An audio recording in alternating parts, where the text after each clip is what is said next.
Yes, indeed. You read that right. It was a fantastic close for the markets today. Nifty has conquered the 9,300 mark, and from a year-to-date perspective, as we track the market action from here, the index, that's the Nifty, has given a return of close to 20%. Welcome to this special show with me, Tanveer Gill, in the Mumbai News Centre, and Nikunj Dalmia.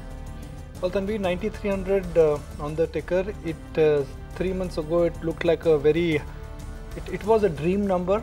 It was the high watermark. Most of the brokerages who came out with indications for calendar year 2017, they were penciling in a number of about 8,700 to about 9,100. 9,100 was considered to be the most optimistic and the most outlier number. But look at where we are. 9,300 still looking strong, and looking at the market wave, looks like the party has just about started in large cap stocks. My favorite line once again: what was expected to be a dull and a volatile year has so far turned out to be a dream year. I mean, you just have to draw a vertical line, and that sums up how markets have moved this year. Oh, absolutely. And it's on your screens, actually, the data that reflects the Nifty and Sensex return over 1 year, 5 year, 10 years. And that period is very important because most funds map their returns over these 3 timelines. And on all parameters, the Nifty has been an outperformer. We'll also show you data on how this is not just a secluded rally, but India is definitely outperforming other emerging markets and Asian markets in lieu of money moving out of bonds, commodities into the equity market. So it's firing up world equities, it's firing up emerging market equities across the board, and India is outperforming in that basket. Okay, so let me quickly introduce our guest panel. We've got Vikas Khemani of Edelweiss Securities, giving him company is Manish Sonthalia of Motilal Oswal Asset Management, and then we'll also talk about the technical charts and the chart setup. To do that, Siddharth Bhamre would also be joining us. Okay, gentlemen, good evening. Thank you for joining us. So, Vikas Khemani, is it only about liquidity? Of course, it is liquidity, but if you see post France elections, one uncertainty which was kind of potential threat on short-term movement is behind. So I think that has brought some comfort, but at the same time I think it's continuation of India's story. Liquidity is definitely very, very strong, and that is adding to it. So I do believe that, and we are in the middle of quarterly earnings season. So far it has been good, and I like to believe that we'll have a decent earnings season. So I think it is continuation of the India story, and on macro basis it looks very, very exciting and attractive. So more and more flows are expected. So I see it is continuation of the same. So, because the point what Tanveer and me are debating perhaps on a daily basis is that how much of the underlying price action is real and can be justified fundamentally. Let's not lose sight of what's going on in the real world. The real world is still uncertain. Earnings are not there. The valuation comfort is missing. So whereas all of us are proponent of the long-term India story, but in order to see the long term, we have to survive the short term. It is absolutely true, Nikunj, that in a shorter term markets are looking stretched, backed by strong liquidity which we have seen in the recent past. But I think that is the nature of the market. That is how the short term things gets extended. Also, I think I am slightly not believer of the theory that earnings are not supportive. Earnings might not be supportive across the board, but in the sectors, segments where it is aligned to the economic uptick which we are seeing, we are already seeing good amount of uptick happening in the earnings, and also good amount of lead indicators are showing in right direction, whether it is order book of the companies or confidence of the industrial companies, expansion plans of some of the companies. So I think, and some of the macro factors like GST is ahead of us, and it's more or less reality. So I think all those things are pointing in the right direction. And yes, short term things look a bit stressed, there's no doubt on that. Valuations look in some sectors specifically fairly stretched, and so one has to be careful if before investing, that can you stay through if there is a correction in shorter term. If not, then you should not invest. But if you kind of overlook, let's say, potential correction which could be 2%, 5%, one doesn't know, but long term definitely, medium term definitely looks pretty positive, because we are at the bottom of the earning cycle recovery, and we are surely and steadily seeing that uptick happening. So I have no doubt in my mind, and as and when that starts taking place, we have seen that happening at a stock level.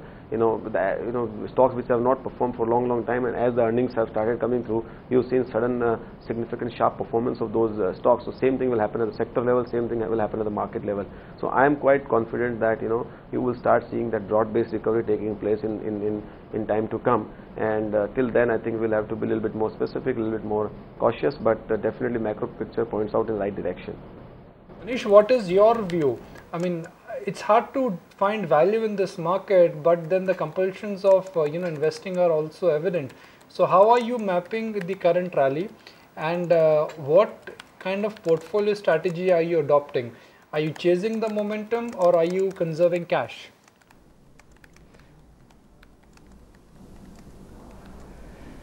No, yeah, so we are 9,300 on the Nifty, so it gives you a happy feeling, but at the same time it's a worrisome point, because the flows, both your domestic flows as well as the offshore flows have been pretty strong, and the setting seems very right from a top-down perspective. But when you look at near-term earnings and try to justify prices according to those earnings, it doesn't make too much of sense. So probably the market as a whole and the stocks that you want to buy are not justifiable from, let's say, an FY18. We are just beginning FY18, so it's not justifiable from a FY18. It's not justifiable from an FY19. Maybe things are now becoming justifiable only from a FY20 or FY21 perspective. So the whole point is that what visibility you have on these numbers, what in whichever company you want to invest, and how sure you are about them. So it's not about the near term. I mean, near term everything is very fully priced. What we are asking our investors is whether you are coming in for a short haul or whether you want to stay in these markets for, let's say, next 3 to 4, 5 years. Because in the near term, returns can be very unpredictable. Things have, the returns have come too front-ended, and the earnings have really not kept pace with the stock prices. It has all been about your P re-rating rather than the fundamentals. So that's a worrisome point. So we cannot question whether the markets are rational or irrational. But even if the markets are irrational, and it does happen at times that markets do become irrational, we have to remain rational at all points in time. So not chase momentum at any given point in time, and to focus only on those stocks where we have some decent visibility about some time in the future. And even then, we are advising our customers or clients that please don't come here for returns in the extreme short term. I mean, it's too frothy a situation, particularly in the mid-cap and the small-cap space. Vikas Khemani is shaking his head, and I've never seen him shaking his head like this. So are you agreeing with Manish Sonthalia, or you're not agreeing with Manish Sonthalia? No, there's no doubt on that short-term liquidity is very strong. We are seeing a frothy situation getting built in, especially as Manish said, in mid-caps, and also one has to be very, very careful. Especially what happens is that when markets are doing well, the risk perception goes down, but the risk has not gone down. So in fact, risk goes up. So, and that is a very, very sort of tricky situation. So risk has gone up, but risk perception has gone down, and that is where most people get trapped. And one has to be very, very careful in this kind of situation, and stick to the sort of discipline of investing, and that is what is required at this point in time. Okay, so we'll not get into this debate of fund manager versus broker. Let's not do that. Let's get a technical voice. Siddharth Bamre, what's your view on the Bank Nifty? Whereas it's good to talk about long term, medium term, but a trader wants to trade on a daily basis. How should one trade the Bank Nifty tomorrow morning until expiry? We are seeing Nifty and Bank Nifty adding a lot of open interest. But then the open interest which got added today in an expiry week should not be given too much of weightage. Price action has been positive, new highs, but we are not seeing FIs money coming in. Last 2 weeks they have been selling in cash market. They have been squaring off index futures. Yes, they formed some stock futures long. So till expiry, I am expecting market to show this kind of momentum without much of hiccups. But then what kind of positions they roll over, it would depend a lot on that. at this juncture with IVs at such lower levels, I am not very comfortable creating fresh long positions in Nifty or Bank Nifty as a matter of fact. So I am not negative on market, but what I am trying to say is that for this market to continue to show this kind of traction for prolonged period of time, you need FI's money, which has taken a pause. It has not changed the direction, but it has taken a pause. Till that time, I will shy away from index trade. If the liquidity comes back at 9,000, I will buy at 9,000. If liquidity comes back at say 9,400, I will buy at 9,400. Having said that, I am trading more stock specific, and in stock specific, I am giving more buy calls rather than sell call. So my orientation in this market still remain bullish, but index trade I will shy away from. For viewers tuning in, Siddharth, it's very important to understand what should one buy at 9,300. Is the view on Bajaj Finance still strong given the way the stock has rewarded investors? Few weeks back, Bajaj Finance gave breakout about 1200, and then there was some consolidation, and again today we are seeing a breakout trade with significantly high volumes. Stock may continue to trade with positive bias. So those who are having long positions, I don't think so they should be in hurry of booking profit. What one can do is now revise stop loss for this long trade higher towards 1250, 1260 odd levels on closing basis. Okay, now here's a, before we take a break, here's a fun fact. Normally when you take a view on benchmark indices, you don't choose between Sensex and the Nifty. But let's say 10 years ago, if you decided to only stick to the Nifty, not to the Sensex, and if you narrow it down even to 3 years and 5 years, you will be surprised that even though both the indices have very different composition, one is 50 and one is 30, and the choice of companies is also based on different mechanism, Nifty has significantly managed to outperform the Sensex. And that just tells you that the broader market, the wider you've gone in the last 2 or 3 years, the better the gains have been. And that's a remarkable sign or a signal of how widespread this bull market has been. I mean, for me, the heart of the market is not the Nifty. We tend to get excited when Nifty reaches landmark levels. But trust me, if I have to monitor mid-cap stocks and talk about what's going on there, I mean, it has been absolutely remarkable. Let's take a break. When we come back, we'll talk about value. Where is value in this market? It's got to use a magnifying glass, I guess, right? Yeah, that's the way it is. Yep, it is. So in fact, we will tell our viewers how to benefit from trade even though the markets are at record highs. Don't be afraid, this is the time to also keep conviction high. As we take that break, here are Jyoti Vardhan Jaipuri of Veda Investments. He says earnings expectations in the markets have come down. In fact, he expects earnings growth of 18% in FY18, and that has been the key highlight driving the markets higher from here. Earnings expectations in general in the market have come down. So, after a long phase where people thought earnings will recover next quarter, earnings will recover next quarter, now people have got used to like single digit earnings growth for a long time. So to that extent, the expectations are, relatively subdued. Infrastructure names, so names which are benefiting from the government thrust on spending more. Second is gainers from rural income going up, and third is basically leverage plays where operating leverage will kick through as the demand recovery starts. So broadly, these are the three themes we are really playing. Pharma is a sector which I still like. There's still stocks which are like there. I don't really like the big cap pharma names, but there are lots of stocks which are there in the mid cap area which we find interesting. We own some private banks, so we probably don't own a lot of the big ones. We own some of the smaller private banks. So that's something which is a very consensus trade, right? A lot of people own it. There are a couple of NBFCs which we own, but we don't own the MFIs. So that's something which we don't like.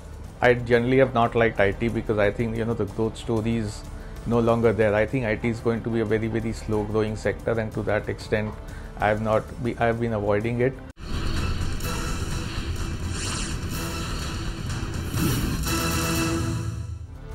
Okay, welcome back. The Nifty has scaled past 9,300 and we are talking about how this move on the markets and this landmark that the markets have crossed can be an opportunity for investors out there. Vikas Khemani as well as Manish Sonthalia are still in conversation with us, so is Siddharth Bhamre, to help our viewers with ideas that they can benefit from in the near term.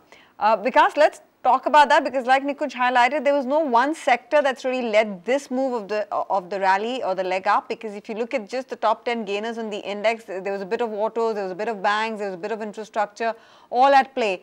And no one sector really stood out.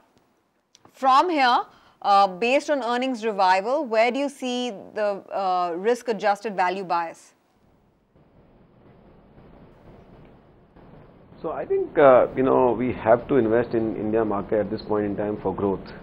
Necessarily, you may not find value per se, but I think you will look to invest into at this point in time, because I think growth is expected to come by. And if you look at, I've been always for quite some time bullish on all the domestically oriented stories, because I think my firm belief is that domestic growth is coming back, and which essentially leads to sectors where sectors like banking and financial services, where we can see sustainable growth over the next 5-7 years, especially the private sector bank, housing finance companies, insurance companies. So allied various sort of companies. Investment, again within the domestic oriented story, you can say investment oriented stories, because we are seeing a significant revival of the investment cycle, especially led by the government in the infrastructure and the related space. And private investment will pick up a little later, but investment oriented sectors, we are seeing a huge amount of revival coming through, and that segment I do believe will provide returns which are probably not even thought, which cannot be even expected at this point in time. I mean, it will surprise, in my opinion, all of us. And that is again a story which has long legs in times to come forward. Likewise, I think another very big significant move which is unorganized to organized happening, which cuts across various sectors, whether it is dairy, plastics, building materials, plywood. I think across various sectors it cuts, and I think you are seeing there significant amount of growth ahead of us. Yes, in that segment you are seeing a lot of stocks getting very, very expensive, hence it has to be very careful. One has to be very careful in terms of picking stocks and all. But again, these sectors and segments and stocks would have a huge long legs of growth in next 5 to 10 years, and from that perspective one has to apply and look at these stories. So in my opinion, one has to stay focused towards domestic oriented stories where the growth will come because of a lot of enablers being put by this government, a lot of enablers which will happen due to increase in the per capita income and due to increase in the consumption. I think all those things will enable these things, and in my opinion, if you stay in these 3-4 segments, you will create significant returns adjusted for the risk. Manish, for last 2 or 3 years, if the Eicher Motors, Bosch and Page Industries have dominated Indian markets, what could be the flavor of the new leadership? Which group of sectors, themes are likely to dominate Indian markets? Because the course will remain the same. It's the horses which will change.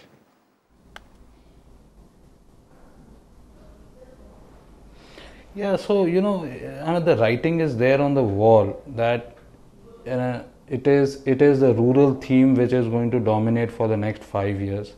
It is Prime Minister Modi's vision of doubling of farm income. I mean, I'm playing this theme in a big way. It is the GST opportunity, which means that the unorganized to the organized shift or the margin expansion, which can take place with the GST opportunity. That is going to be the next big theme. The third big theme is actually your problems of the public sector banks creating opportunities for your private sector banks and NBFCs, because obviously if the country has to grow at 6 to 7% in real terms, somebody has to carry the onus of the credit growth. And in case of GST implementation, working capital requirements in any case are going to go up. So from a very muted credit growth in the system of 4% or 3.5% to 4%, you're looking at enhanced credit growth, and the public sector banks would not be in a position because of non-performing loan issues, because of capital constraint issues. This sort of an opportunity is going to come to the private sector banks and the NBFCs. And the last and the most important thing, because of Prime Minister Modi's again vision of providing affordable housing to one and all in the country, I mean, this is again one segment which is going to throw up a whole lot of opportunities. Now the whole thing is that all these 4 big themes are being realized by the markets in full, and there is value, but value is not there from a near-term perspective. You've got to have vision for the next 3 years, 4 years, 5 years. because everything is priced to perfection, even in these themes, if you were to take a 1 year or a 2 year view. So, there is no shortcut to making money in markets. Okay, I mean, so that is a firm belief. And if you want to get rich too quickly, so let's I not mean, talk markets about will make you. Manish Sonthalia, if you will permit me to ask me my next question, because I think it is relevant for our viewers, which is that let's not talk about 1 year, 2 year, 3 year, let's talk about 5 years. What will you buy for next 5 years? Give me a flavor of either a name, a group, or where you think the business growth could compound at about 15 to 20%. I'm asking a very reasonable question, and Vikas Khemani, I will come to you for that same question, so you may want to think through it. But first, Manish Sonthalia, it's over to you. So yeah, so anything to do with affordable housing, housing finance, private sector banks, NBFCs, anything who is catering to this space will do very well. Real rates turning into the system, so whether it be wealth management platforms, asset management companies, stockbroking entities, they will all do very well. You can choose your names within that. I'm not going to give you any names on these. If you talk about the GST opportunity, you have a plethora of names, where the unorganized sector is still very big, and if the rates of tax are favorable for these, and we don't yet know the rates of taxes which are going to be there. I mean, this again is a very big theme. I mean, the fourth, and I mean, people are even ignoring the RERA, the Real Estate Regulation Act. Even this can actually create a big opportunity for the real estate sector. Till now the real estate sector was down in the dumps. For the first time in this country, we are now seeing, I don't know how it's going to get implemented, but these are first signs of corporate governance being introduced in the real estate space. If you combine affordable housing, or housing as a whole with corporate governance in the real estate space, that can be a huge theme, because I mean, as a thumb rule, 10% of any economy should be the real estate sector. But because of the problems of India, because of the real estate sector being... I'll have to interrupt you there, Manish Sonthalia. The clock is ticking. Vikas Khemani, sometimes you have to summarize in 30 seconds, and today will be that day when you have to summarize in 30 seconds your next 5-year theme.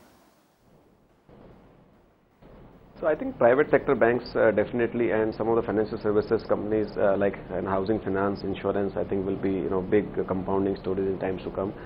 Secondly, I think EPC companies, where a lot of order has to be, a lot of book is getting built and they will have to execute in infrastructure segment will be the second. And third, I would believe is in the consumption segment, who will be beneficiary of the shift from unorganized to organized. These themes I would play for compounding 18 to 20% return in the next 5 years.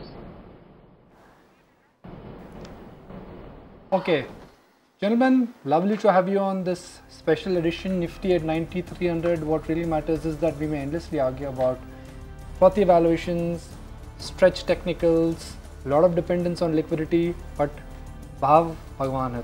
That's what I've learned. So I'm going to keep that as my wrap-up line. Ultimately, the ticker matters, and it's 9300 on the Nifty.